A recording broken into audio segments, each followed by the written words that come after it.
Friendship রাখলাম না। আচ্ছা রাখলাম না, আমি তার সাথে ফ্রেন্ডশিপ রাখলাম না। আমার যে চ্যানেল তারা নিয়ে করছে, এই চ্যানেল তারাই দিয়ে দেবো, একদম তারাই দিয়ে দেবো। এই চ্যানেল সে জিরা মজিরা করো, আমার সাথে তার কোনো সম্পর্ক নাই। সব আর নেক্সট ভিডিও তো তোর আম্মারে আমার সাথে কোনোদিন কানেক্ট করবি না। তো আম্মাকে আমি চিনি না, আজকে থেকে তোর আম্মার সাথে আমার বিদায়। সে আমাকে কল দিয়ে বলছে তোর জন্য এসব কথা শুনতে আমি। তুই ভিডিও করে মানুষকে দেখাইতেছিস তাই না? আর আমি আরো 5-6 দিন আগে আদিবার টিকটক অ্যাকাউন্টে যে ঘুরা ভিডিও কইরা ওর টিকটকে কি প্রমোশন হইতাছে প্লাস ওর ইনস্টাগ্রাম সবকিছু আমার কাছে আছে। তারপর আমি আদিবারে নিয়ে আজকে কিছুই বলবো না। কেন জানোস? এখানে দুইটা কারণ আছে। প্রথমত আমি তোরে শেষ একটা সুযোগ দিব রিমোরে সরি বলার জন্য উইদাউট এনি রিজন ওর ইমো ফ্রিল্যান্সার বলার জন্য। কারণ তুই যদি ওরে সরি না বলস আমি এটা ধইরা নিমু যে তুই রিমোরে পার্সোনাল অ্যাটাক করছিস, তখন আমিও তোরে পার্সোনাল অ্যাটাক করব। আর তুই যদি মনে করে থাকো সেটা আমি তোর একটা ওয়ার্নিং দিলাম, হ্যাঁ ওয়ার্নিংই দিলাম সবার সামনে।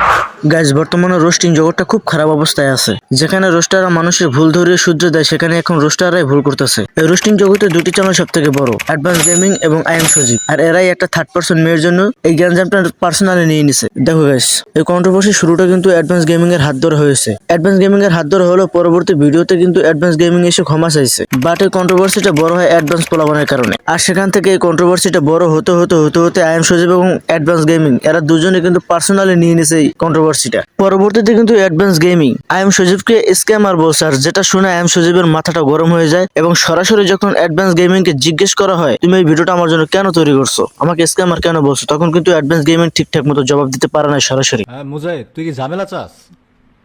না না, আমি কেন ঝামেলা চাবো? তুই আজকে কি ভিডিও আপলোড করছিস? এরা কোনটা? তুই আজকে কি ভিডিও আপলোড করছিস? কি বেসিস আমার নিয়ে ভিডিও বানাইছিস শুনি? আমি তো বললাম ওই ফুল এ টু জেড মারি দিছি। কি এ টু জেড মেরে দিছিস? তুই ওই ছেলেরে নিয়ে আয়, তোর সামনে এখন আমি পেমেন্ট করবো ওই ছেলেরে। তোর কি মনে হয় যে ওই টাকা মাইরা ধরলে কয় টাকা দিছিল আমার, যে ওই টাকা আমি মাইরা দিব? ম্যানুপুলেট করলি ভিআইপি নিয়ে, যে কি বলছি তুই অডিয়েন্সে বলা ম্যানুপুলেট করলি। আমি জাস্ট এটাই বুঝাইছি অডিয়েন্স রে যে ভিআইপিতে কেন তোর আসতে বলস, এটা তুই অডিয়েন্স রে বুঝা। তোর ভিডিওটা দেখা পুরো মাথায় রক্ত উইটা রইছে আমার, তোর ভিডিওটা দেখা আমি করবি তুই ভাই। দেখ তোর সাথে আমি ঝামেলা চাই না, ঠিক আছে? তোর সাথে আমি কোনো ঝামেলা চাই না। তুই কালকে কি ভিডিও বানাবি আমি জাস্ট এটা দেখুন, এটার জন্য ওয়েট করবো।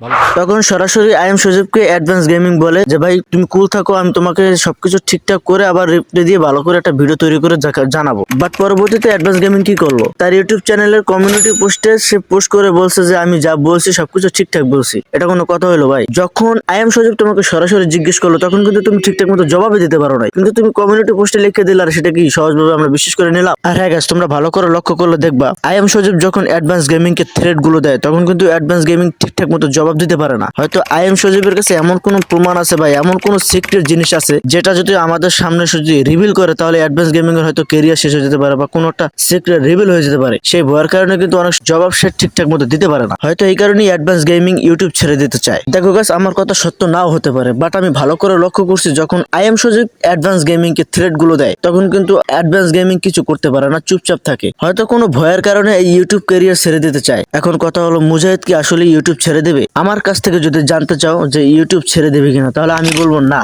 ছেড়ে দেবে না। এখন হয়তো 2-3 মাস ভিডিও করবো না, তারপর দেখবো 2-3 মাস বা 4 মাস 5 মাস আসবে, আইসে বলবো যে গাইস আমি ফিরে আসছি, তোমাদের রিকোয়েস্টে তোমরা মেসেজ করছো যার কারণে আমি ফিরে আসছি। এই ধরনের কথাবার্তা বলে ঠিক এন্ট্রি নেবে আবার ইউটিউবে। আর এখন যেগুলো বলতেছে যে ইউটিউব ছেড়ে দেবে, আসলে এটা সিম্পেথি নেওয়া আর কিছুই না। আসলে গাইস এদের কন্ট্রোভার্সিটা না খুব বাজে হয়ে গেছে, ভালো লাগে না এসব দেখতে। আমার যতটুকু মনে হয়, আমি যতটুকু বুঝি, যে রোস্টিং জগতে কোনো কন্ট্রোভার্সি থাকাটাই উচিত না। কারণ আমরা রোস্টার, আমরা যেগুলো বলবো সেগুলো কিন্তু অডিয়েন্সটা ভালো করে বুঝবে, জানবে আমরা কি বলতেছি, সেগুলো কিন্তু অডিয়েন্সটা ভালো করে খেয়াল করে শুনে। কোনো লোক বা কোনো ব্যক্তি যদি কোনো ভুল করে সেগুলোকে আমরা ধরিয়ে দিই বা শুধরে দিই বা ফানি ওয়েতে তোমাদের সামনে প্রেজেন্ট করি। আর সেখানে যদি আমরা কন্ট্রোভার্সি সৃষ্টি করি বা আজে বাজে কথা বলি, গালাগালি করি, সেটা কিন্তু ভালো দেখা যায়। সবশেষে বলবো এই গ্যাঞ্জামটা মিটে যাক, তাহলেই ভালো হবে। এইসব গ্যাঞ্জাম আসলে ভালো না। আর সবশেষে আরেকটা কথা বলবো যে অ্যাডভান্স গেমিং তুমি ইউটিউব ছেড়ে দিও না, ইউটিউবে থাকো। তো সবাই ভালো থাকবা, সুস্থ থাকবা আর চ্যানেলটা সাবস্ক্রাইব করবা।